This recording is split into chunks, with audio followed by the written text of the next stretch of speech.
अयोध्येमध्ये राम मंदिर लोकार्पण सोहळा होणार त्याआधी ठाण्यामध्ये वेगवेगळ्या ठिकाणी महाआरती करताना दिसत आहे। आपण सध्या बाळकूम या ठिकाणी आहोत आणि याच ठिकाणी पाहून मोठ्या संख्येने महिला या ठिकाणी जमल्या होत्या। मुख्यमंत्र्यांच्या हस्ते या ठिकाणी महाआरती करण्यात आली होती। त्यानंतर मोठ्या संख्येने महिला आता हळदी कुंकू देखील करणार आहेत, त्यामुळे उत्साहाचं वातावरण या ठिकाणी दिसत आहे। माजी नगरसेविका शिवसेनेच्या उषाताई भोईर आपल्यासोबत जुळल्या।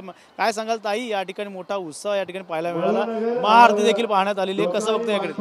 दरवर्षी प्रमाणे आमच्या इथे मोठा हळदी कुंकूचा कार्यक्रम तर होतच असतो, पण ह्या वर्षी एक आगळा वेगळा असा कार्यक्रम आम्ही इथे नियोजन केलेला आहे। तुम्हाला कल्पना असेल की अयोध्येमध्ये रामाचं मंदिर तयार होत आहे आणि तिथे प्राणप्रतिष्ठान होत आहे। तसंच आम्ही इथे आमच्या इथे बालखुम कोळशे ढोकाळी मनोरमा नगर आणि अशा अनेक ठाण्यातून सगळे लोक इथे आलेले आहेत। तुम्ही बघत असाल की असा एक आगळा वेगळा इथे कार्यक्रम केलेला आहे। सन्माननीय मुख्यमंत्री शिंदे साहेब सुद्धा इथे आले होते, त्यांच्या हस्ते महाआरती झालेली आहे आणि दरवर्षी आमचा हळदी कुंकाचा एका मोठा असा जनलोट इथे लोटला जातो महिलांचा आणि मोठ्या संख्येने आमचा हळदी कुंकाचा इथे कार्यक्रम केला जातो। नक्कीच पंतप्रधान नरेंद्र मोदी असतील या कारसेवक असेल त्यांचं मोठं योगदान आहे, बाळासाहेब ठाकरे यांचं देखील मोठं योगदान आहे, कसं बघता इकडे तुम्ही शिवसेनेत देखील?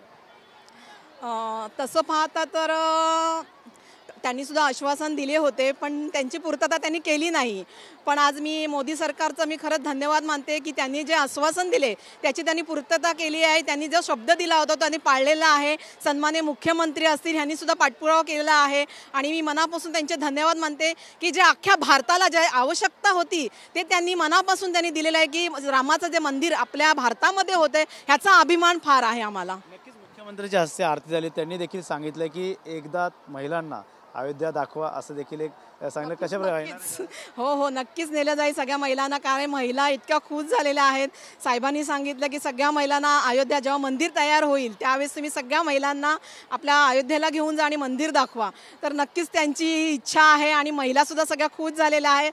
तर त्यांना आम्ही नेण्याचा नक्की प्रयत्न करू आणि एक मला वाटते ट्रेन आणि बुगी आम्ही बुक करू आणि सगळ्या महिलांना घेऊन जाऊ, म्हणजे पुढच्या वर्षी जो आमचा हळदी कुंकू होईल त्याच्यामध्ये महिला अजून खुश होतील इथे।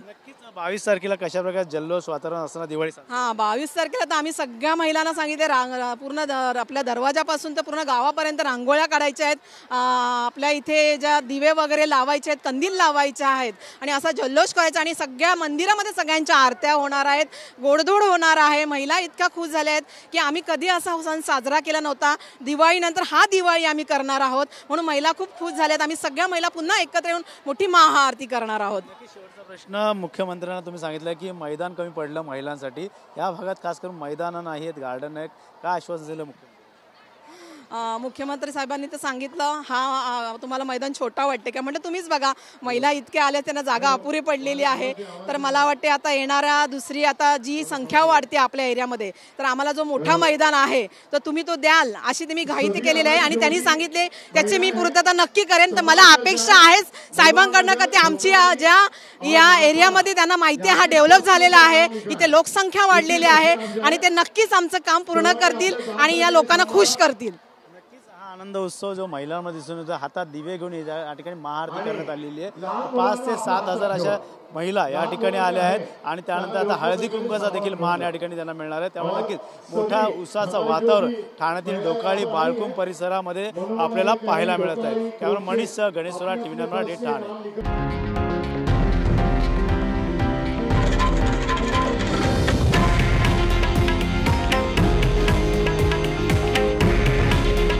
हे आहे देशातील नंबर 1 न्यूज नेटवर्क आणि आपण पाहत आहात TV9 मराठी।